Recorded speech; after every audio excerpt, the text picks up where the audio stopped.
Теперь эти экспонаты – часть коллекции Музея изобразительных искусств. Воссоздать музыкальный инструмент чондарьк удалось благодаря проекту «Или». Он инициирован историко-географическим обществом Дзурзуки и поддержан Фондом культурных инициатив в 2022. Благодаря ему, рассказывает Тамара Дзаурова, удалось смастерить около 20 старинных музыкальных инструментов, на которых когда-то играли наши предки. Было воссоздано в рамках проекта на средства Фонда культурных инициатив 10 музыкальных инструментов, а потом еще 12. В итоге 22 инструмента, которые мы в общем, раздаем именно в те учреждения государственные, которым он может пригодиться.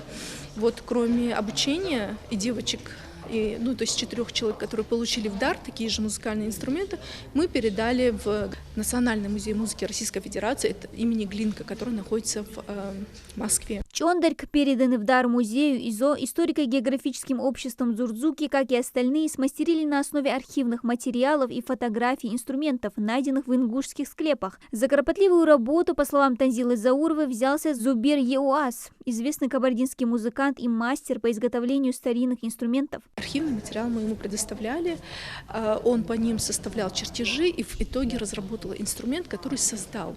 Инструмент должен был быть легким для обучения, приятным для слуха, звучания, при этом сохраняя черты аутентичной ингушской музыки.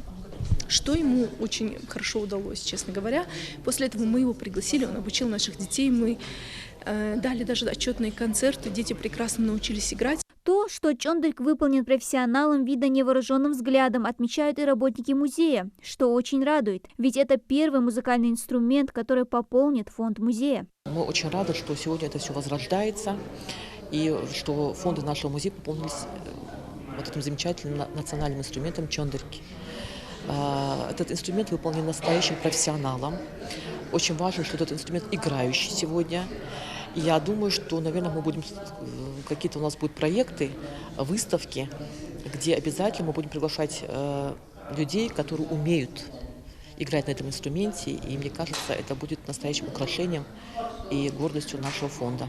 Всю информацию о наших народных инструментах вобрал в себя и двухтомник «Музыкальный атлас». Большой интерес у посетителей вызовет и специальная карта внутри книги. Это карта с музыкальными инструментами, которые были обнаружены в склепах Горной Ингушетии в течение 20 века. Здесь есть инструменты, которые были обнаружены в ходе археологических раскопок Семенова Леонида Павловича, далее Долгата.